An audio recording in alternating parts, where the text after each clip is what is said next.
Welcome to the Half Done Hobbyist. My name's Simon, and I really appreciate you joining me today.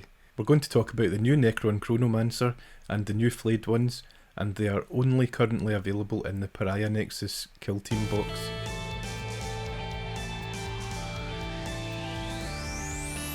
The Chronomancer is known as the Harbinger of Eternity, and he messes around with time and stuff like that.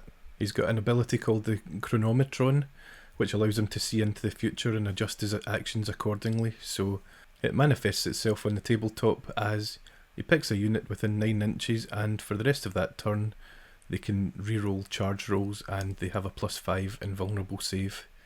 So it's pretty decent. The way to imagine the Chronomancer is he flits in and out of time. If you've ever played Warcraft and it's been laggy, that's what it would appear like without him running into a wall, of course. He's got a Time Splinter Cloak, which means that he can't be hit unless the attack originates at the time of impact.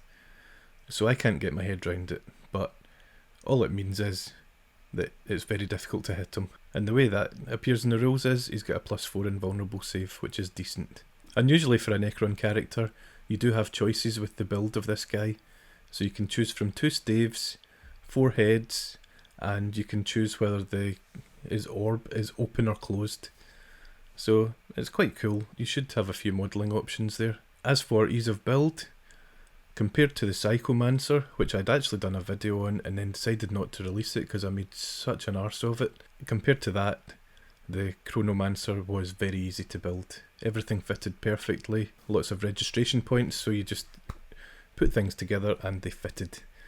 And you could just glue them up and away you go. So I didn't have any issues at all with the build.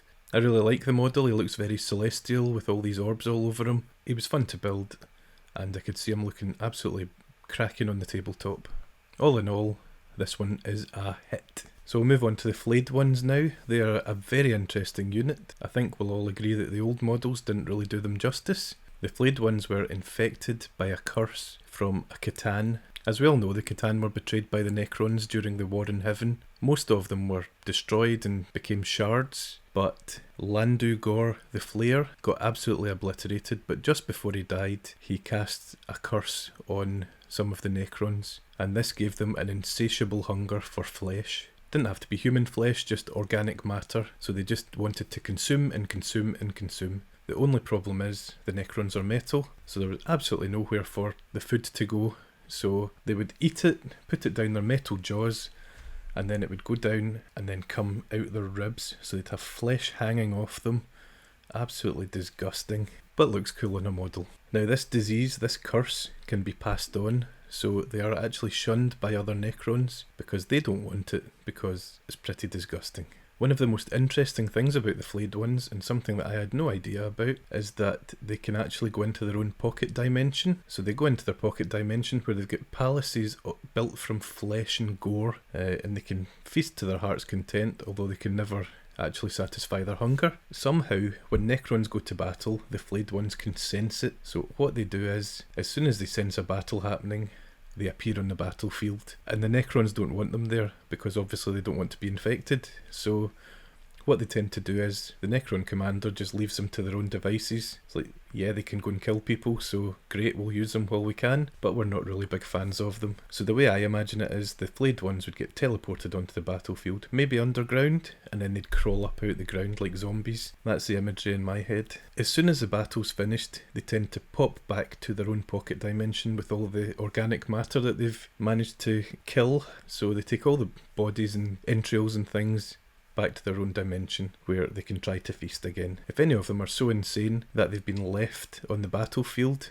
the Necron commander usually takes a decision to just execute them, get rid of them, take away that threat to the Necron race. So it's a tough life being a Flayed One. The way they fight is they are terror troops. They've got hands and arms from other races hanging off their carapaces, flesh draped over their skulls. One of the most disgusting things about these models is the legs.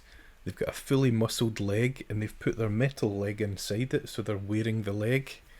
Absolutely gross, but very cool. So they've got gigantic razor sharp claws and they can tear vehicles apart even. Very cool troops. As for the build, the first one was very easy, went together perfectly.